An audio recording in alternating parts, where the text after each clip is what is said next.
Hi, this is Tim of the 1916 Company. Welcome and thanks for logging on. If you love this watch, email us tmosso at the1916company.com for all of your purchase and pricing questions. Today we are discussing a watch from Panerai's Special Series, a limited edition of 200 pieces, launched in 2014. This is the Panerai Radomir 3 Days GMT Oro Rosso goldtech PAM 598. It's a big watch with a big name, but all of it means something. This is, of course, a Radomir based on the 1930s through late 40s combat reference 3646. It does have a 3-day manual wind power reserve. It does have a second time zone, not quite a GMT, but a second time zone, and it features goldtech, which is a special ultra red fade resistant 5N rose gold from Panerai. Really deserves to be described as red gold.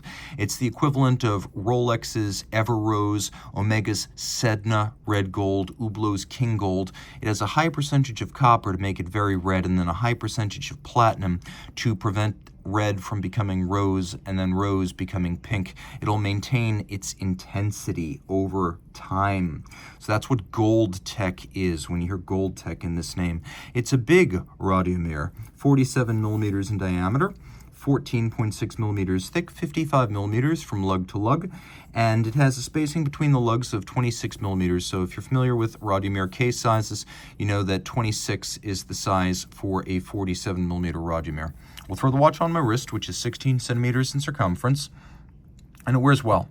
The thing about a Panerai Radomir, or really Luminor, is that you just go by the measurement of the case. So while this is 55 millimeters lug to lug, the lugs are so spare visually that I don't measure them as the distance across the wrist. I go by the case.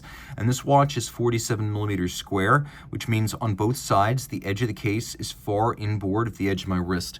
You can see that from over the top too, which generally exaggerates the width of a watch.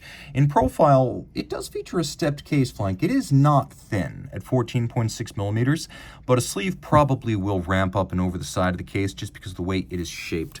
Most Panerai watches feature calfskin or rubber or textile. Here we have large rectangular scale, symmetrical scale alligator leather in gloss blue. And this is a very expensive cut of the beast when you have scales like this. You can see in profile we have a sheer cut edge that's lacquered for cleanliness, a monotone stitch on the bottom calfskin, and no crimping, no gouging, a brand new Panerai factory strap. The watch comes with something quite different from the usual Panerai trapezoidal pin buckle. It's this lovely wire loop style that features Panerai on the pin of the buckle.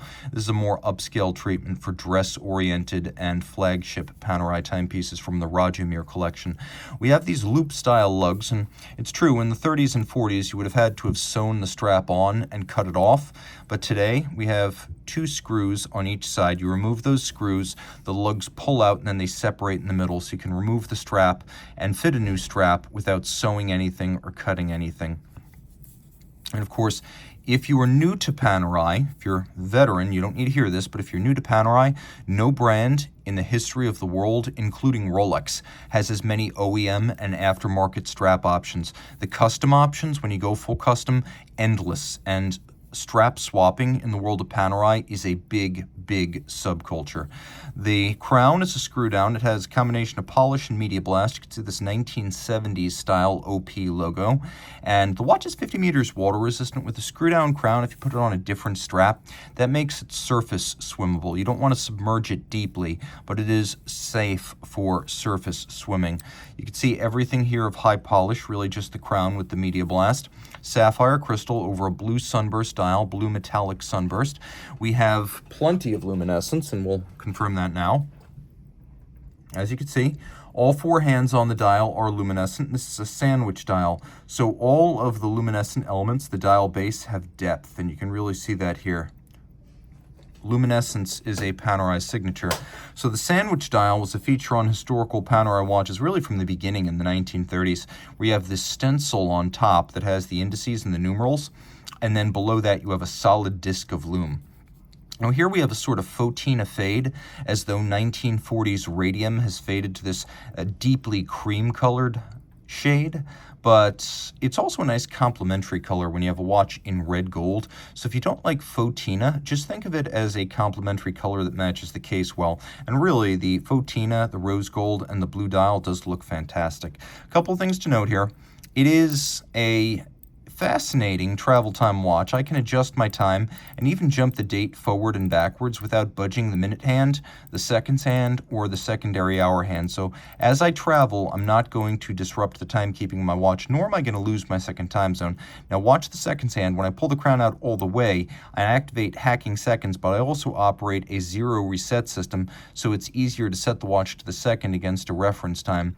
And now you can see why I believe this watch properly isn't a GMT, because both of the hour hands, both reference and local, move in 12-hour circuits, and there's no AM, PM in distinction here, so they're both 12-hour time zones. You're probably not going to get confused, but that just makes it a little bit different than a GMT. Turning it all over, this is a rare Panerai that's actually all about the movement. Generally, we say they're about the style and the history, but this is about that plus the movement, so it's the best of both. Inside, we have an enormous caliber, manufacturer 3001/10. So twin mainspring barrels with a 3-day power reserve. You can see there's a power reserve indicator, and in a quirk of Swiss humor, we actually have a power reserve indicator with a luminescent seconds hand.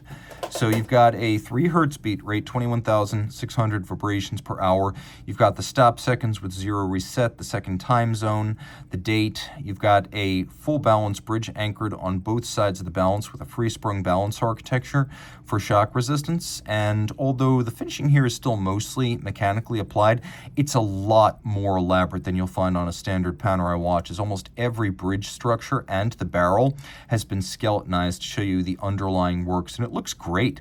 It's clean. There's satin atop these surfaces, there's beveling on their sides, there's engine turning on the base plate, all screw heads are polished, and it looks really, really premium, which is a good thing for a watch that is this expensive and deeply red in gold. So lots to love right here. Again, 3 days of power reserve. You can track it all with that power reserve indicator, and from different angles, you can appreciate it even more. This is a rare Panerai that is all about the movement, but also the dial side aesthetic and richness. This is what Panerai calls a flagship. Reach out to Team Mosso at the 1916company.com for purchase and pricing details.